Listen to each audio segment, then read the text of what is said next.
अस्सलाम वालेकुम स्टूडेंट्स। मेरा नाम डॉक्टर मोहम्मद इब्राहिम है। आज हम लोग जो टॉपिक पढ़ेंगे वो हार्मोन्स का चैप्टर है और हमारा लेक्चर 2 है, जिसके अंदर हम लोग ग्रोथ हार्मोन को डिस्कस करने लगे हैं। Growth hormone, human growth hormone is a hormone of interior pituitary gland. ये पिट्यूटरी ग्लैंड का जो इंटीरियर लोब है, वो यानी कि फ्रंट साइड वाला जो लोब है, ये रिलीज करता है। कौन सा हार्मोन रिलीज करता है? ह्यूमन ग्रोथ हार्मोन रिलीज करता है। और इसको हम लोग सोमेटोट्रोपिन या सोमेटोट्रोपिक हार्मोन भी बोलते हैं। ठीक है, इसका क्या फंक्शन होता है? बॉडी सेल्स को ग्रो करवाना। ठीक है, ये स्मॉल पेप्टाइड है, यानी कि स्मॉल प्रोटीन है, छोटी सी प्रोटीन है।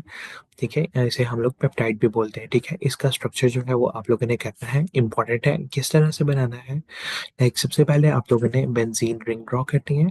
ठीक है, इस तरह से ईच कॉर्नर रिप्रेजेंट्स आ कार्बन। ठीक है, हर एक कॉर्नर जो है, ठीक है, वो आपको क्या रिप्रेजेंट कर रही है? एक कार्बन को रिप्रेजेंट कर रही है। ठीक है, तो ये एक यहाँ पे डबल बॉन्ड है, एक यहाँ पे डबल बॉन्ड है और एक यहाँ पे डबल बॉन्ड है। ठीक है, इसका जो है वो आगे एक बॉन्ड बना हुआ है क्लोरीन के साथ, इसका एक बॉन्ड बना हुआ है क्लोरीन के साथ। ठीक है, अब यहाँ पे जो है वो एक ऑक्सीजन है। ठीक है, उसके बाद ये कॉर्नर है, उसके बाद ये कॉर्नर है और OH है। ठीक है, ठीक है, तो ये डबल बॉन्ड है, यहाँ पे भी कार्बन है और यहाँ पे भी कार्बन है। ठीक है, बाकी इसकी वैलेंसी पूरी करने के लिए हाइड्रोजन, लाइक यहाँ पे एक हाइड्रोजन आ जाएगा, यहाँ पे एक हाइड्रोजन आएगा। ठीक है, इसकी वैलेंसी जो है वो पूरी है, एक हाइड्रोजन आ जाएगा।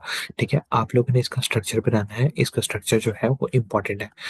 ठीक है, अब हम लोग आगे मूव करते हैं। Functions of the growth hormone. ठीक है, effect on the protein metabolism. Growth hormone has predominantly anabolic effects on the skeletal and the cardiac muscles। ठीक है, एनाबोलिज्म से क्या मुराद होता है कि मेटाबॉलिज्म की दो टाइप्स होती हैं। Let me first introduce. Metabolism की दो टाइप्स होती हैं, एक होता है एनाबोलिज्म एंड एक दूसरी होती है कैटाबोलिज्म। ठीक है, एनाबोलिज्म के क्या अंदर क्या होता है? कैटाबोलिज्म के अंदर पहले मैं बताता हूँ कैटाबॉलिज्म। ठीक है, जिसके अंदर वन लार्ज मॉलिक्यूल जो है वो डिवाइड होकर स्मॉल मॉलिक्यूल के अंदर कन्वर्ट होता है। ठीक है, तो उसको हम लोग कैटाबॉलिज्म कहते हैं। ठीक है, अब एनाबॉलिज्म में होता है कि स्मॉल मॉलिक्यूल जो होते हैं वो जो है कन्वर्ट होकर एक लार्ज मॉलिक्यूल बनाते हैं। जैसे कि अमाइनो एसिड मिलके कोई, ये अमाइनो एसिड्स होंगे, ठीक है, ये प्रोटीन बनाएंगे मिलके, तो वो क्या है? एनाबॉलिज्म।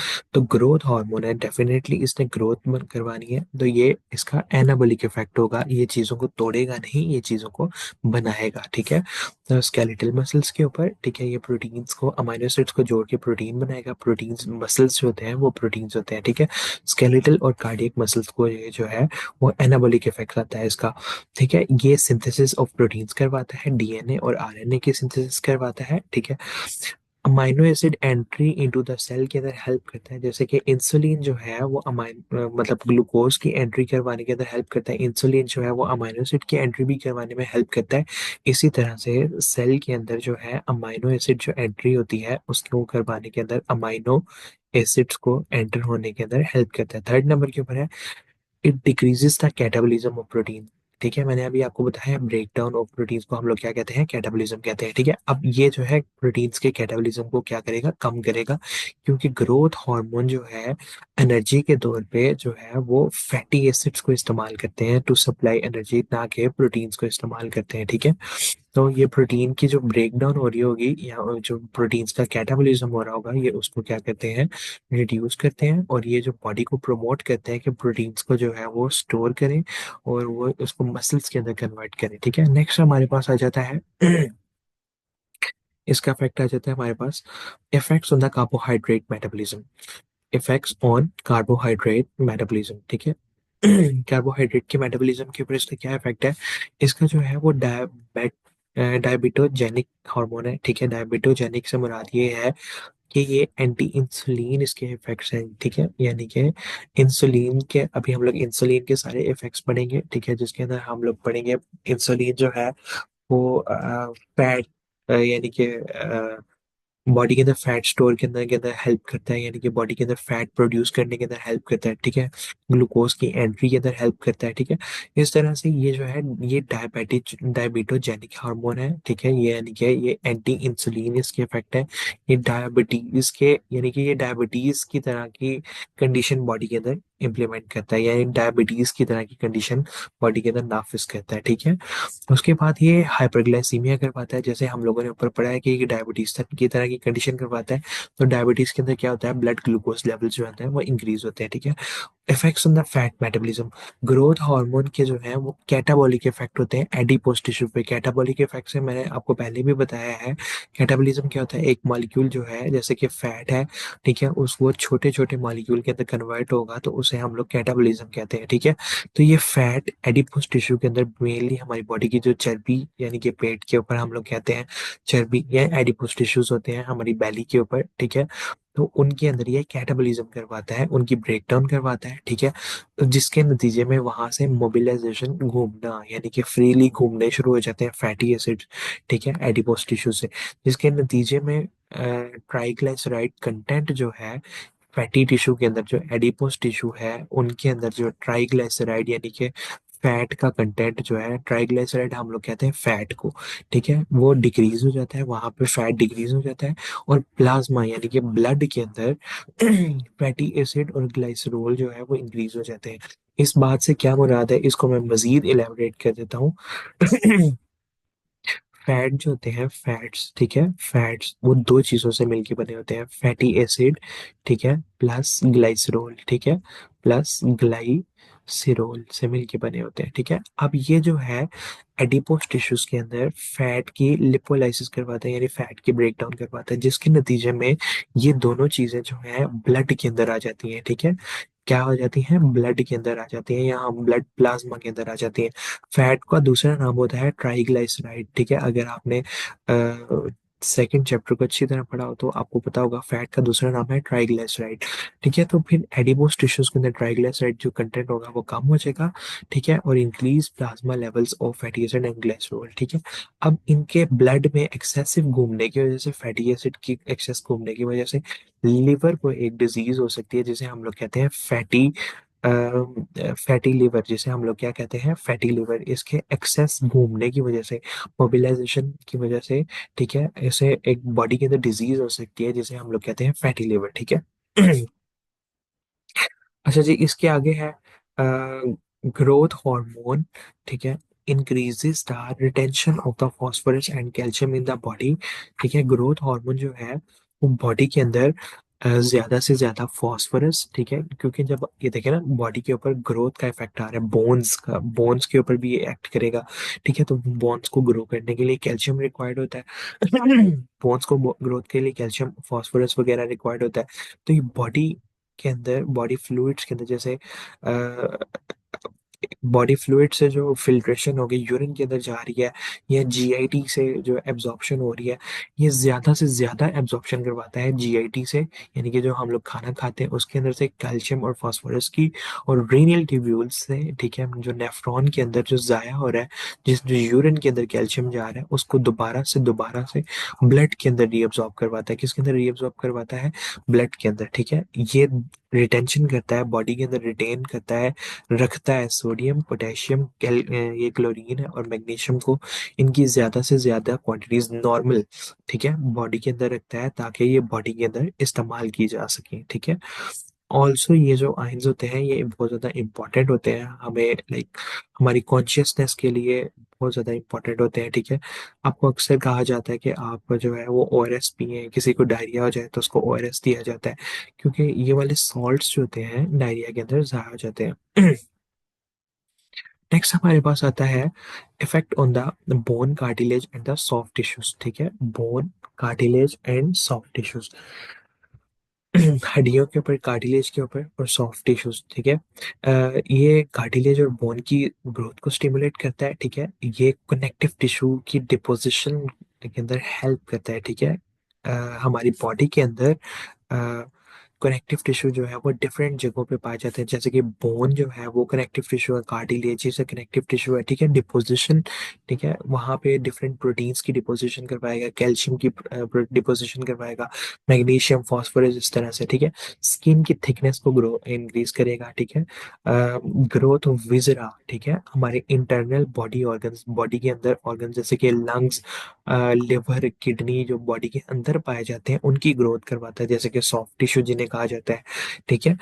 ये मिल्क सिक्रीशन करवाता है लैक्टेटिंग ऐसे जो एनिमल्स जो कि मिल्क प्रोड्यूस करते हैं अपने मतलब इन्फेंट्स के लिए, ठीक है। उनके अंदर ये मिल्क की ज्यादा से ज्यादा सिक्रीशन करवाता है, ठीक है, अपने बच्चों के लिए जो मिल्क प्रोड्यूस करते हैं ऐसे एनिमल्स, ठीक है, उनके अंदर ये मिल्क की सिक्रीशन करवाता है, ठीक है। अ,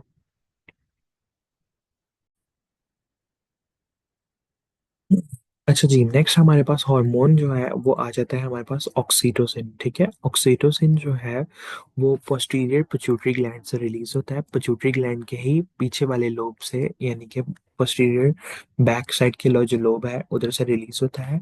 इसके अंदर 8 अमीनो एसिड होते हैं, ये पॉलीपेप्टाइड है, पॉली का मतलब है मैनी, इसके अंदर बहुत से अमीनो एसिड होते हैं, यानी कि 8 अमीनो एसिड है, ठीक है। Actions of the oxytocin, oxytocin के एक्शंस क्या है, सबसे पहले है यूट्रस के ऊपर एक्शन पढ़ते हैं हम लोग, ठीक है। यूट्रस के ऊपर एक्शन ये है कि ये contraction of the smooth muscles of the pregnant uterus, ये यानी कि यूट्राइन कॉन्ट्रैक्शंस करवाता है, जो कि यूट्रस प्रेग्नेंट हो उसके अंदर स्मूथ मसल्स होते हैं, ठीक है। स्मूथ मसल के ऊपर रिसेप्टर्स होते हैं, ठीक है, यानी कि अगर यूट्रस है, ठीक है, यूट्रस के ऊपर जो है वो इसके रिसेप्टर्स होते हैं, रिसेप्टर्स के ऊपर ऑक्सीटोसिन जाके बाइंड करता है, ठीक है। और ठीक है, अब ऑक्सीटोसिन जो है वो जाके बाइंड करता है और यहाँ पे कॉन्ट्रैक्शंस करवाता है, यानी कि कभी कॉन्ट्रैक्ट करवाता है कभी रिलैक्स करवाता है, ठीक है। तो ये फोर्स प्रोवाइड करता है फीटस को एक्सपेल करने के लिए, ठीक है। और ये लार्ज क्वांटिटीज में रिलीज होता है बॉडी के अंदर, फीमेल बॉडी के अंदर डिलीवरी से पहले, बेबी डिलीवर करने से पहले, ठीक है। Effects on the milk ejection, ठीक है, ये लैक्टेटिंग ब्रेस्ट जो होते हैं, ब्रेस्ट कि मिल्क इंजेक्शन को इंक्रीज करता है, ठीक है, यानी कि ज्यादा से ज्यादा मिल्क प्रोड्यूस होके मिल्क जो है वो सिक्रीट हो, ठीक है। नेक्स्ट है थर्ड नंबर के ऊपर जो मिल्क के लिए स्टिमुलस हैं वो कौन कौन से हैं, ठीक है। Sucking of nipples of the breast by a baby, एक बेबी जो है वो निपल्स को सक करेगा तो वो ज्यादा से ज्यादा स्टिमुलस पहुंचेगा, ठीक है, कि मिल्क प्रोड्यूस किया जाए और मिल्क जो है वो सिक्रीट किया जाए या इजेक्ट किया जाए, ठीक है। Handling of breast by baby, ठीक है, और बेबी अगर रोता है, ठीक है, क्राइंग ऑफ द बेबी, ठीक है, साइड और साउंड ऑफ द साइड का मतलब है देखना और साउंड ऑफ द बेबी, ठीक है, बेबी की आवाज से भी जो है वो ये नर्वस रिफ्लेक्स होते हैं जो कि ट्रिगर करते हैं, ये सारे के सारे जो है ये नर्वस रिफ्लेक्स होते हैं, ठीक है, जो कि ट्रिगर करते हैं कि ज्यादा से ज्यादा ऑक्सीटोसिन प्रोड्यूस किया जाए और पोस्टीरियर पिट्यूटरी ग्लैंड भी ज्यादा से ज्यादा ऑक्सीटोसिन प्रोड्यूस करता है to help meet the feeding needs of the baby, ठीक है। अच्छा जी, इसके आगे है,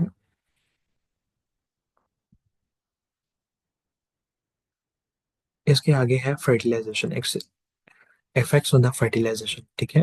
फर्टिलाइजेशन जो है जब स्पर्म्स और एग्स जो है वो एक दूसरे के साथ फ्यूज करते हैं तो उसे हम लोग फर्टिलाइजेशन कहते हैं, ठीक है। ऑक्सीटोसिन जो है वो क्वाइटस के दौरान, ठीक है, सेक्सुअल इंटरकोर्स के दौरान या सेक्सुअल इंटरेक्शन के दौरान भी ऑक्सीटोसिन जो है वो रिलीज की होता है, ठीक है। किस तरह से रिलीज होता है, बाय नर्वस रिफ्लेक्स, ठीक है।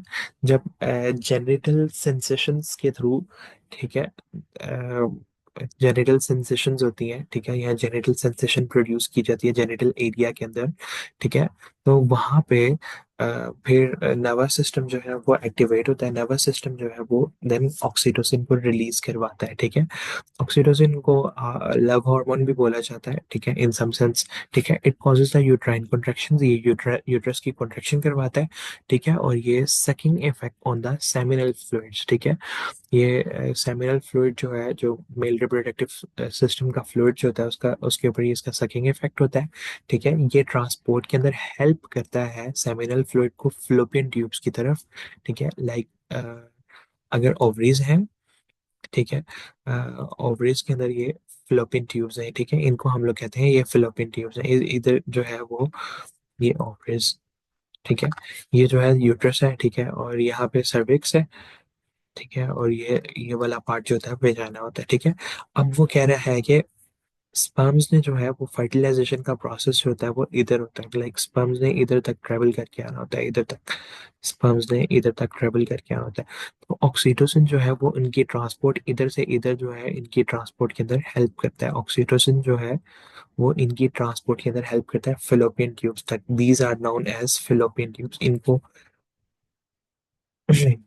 इस पोर्शन को हम लोग क्या कहते हैं, फिलोपियन ट्यूब्स, ठीक है। यहाँ पे फर्टिलाइजेशन का प्रोसेस जो है वो परफॉर्म होता है। इसके बाद है effects on the blood vessels.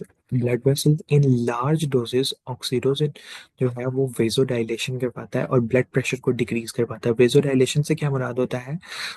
Vasodilation से मुराद ये होता है, लाइक अगर ये ब्लड वेसल है, ये नॉर्मल वेसल है, ठीक है, तो इसलिए डायलेट कर जाती है। इसके अंदर स्मूथ मसल्स होते हैं, ये मसल्स की एक टाइप है जिसे हम लोग स्मूथ मसल कहते हैं, तो वो डायलेट कर जाते हैं। अगर आप इसको देखें तो इसके अंदर से अगर कोई फ्लूइड गुजर है, उसका प्रेशर जो होगा, जो वॉल्स के ऊपर एग्जर्ट कर रहा है प्रेशर, इधर ज्यादा होगा। अब यही फ्लूइड जो है अगर इससे इधर से गुजर रहा है तो इसका जो प्रेशर होगा वो डेफिनेटली क्या होगा, कम होगा। तो ये ऑक्सीटोसिन जो है वो वेजोडाइलेशन कर पाता है और ब्लड प्रेशर को भी डिक्रीज कर पाता है, ठीक है।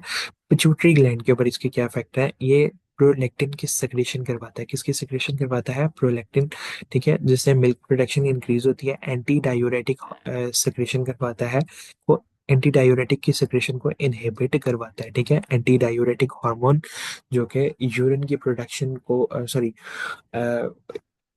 डायूरेसिस होता है यूरिन की प्रोडक्शन करवाना। एंटी डायूरेटिक हार्मोन जो होता है वो यानी कि यूरिन की रिटेंशन को, यूरिन को रिटेन रिटेन कर पाता है, यानी कि यूरिन को बॉडी से, यानी कि ज्यादा यूरिन नहीं बनने देता है और बॉडी से एक्सक्रीट आउट भी नहीं होने देता है यूरिन को, ठीक है। Anti diuretic hormone.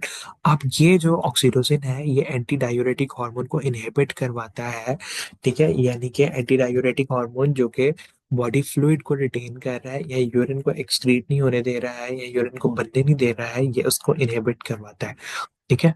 नेक्स्ट है clinical indications of the oxytocin. Oxytocin जो है वो लेबर इंड्यूस करवाने के अंदर इंपॉर्टेंट है। लेबर इंड्यूस करवाने से मुराद ये है कि इसको ऑफ लेबल यूज है इसका, ठीक है, इसको रिकमेंडेड नहीं है, ये ऑफ लेबल यूज है कि ये बेबी को डिलीवर करवाने के अंदर इस्तेमाल किया, कॉन्ट्रैक्शंस लेके आने के अंदर इस्तेमाल किया जाता है।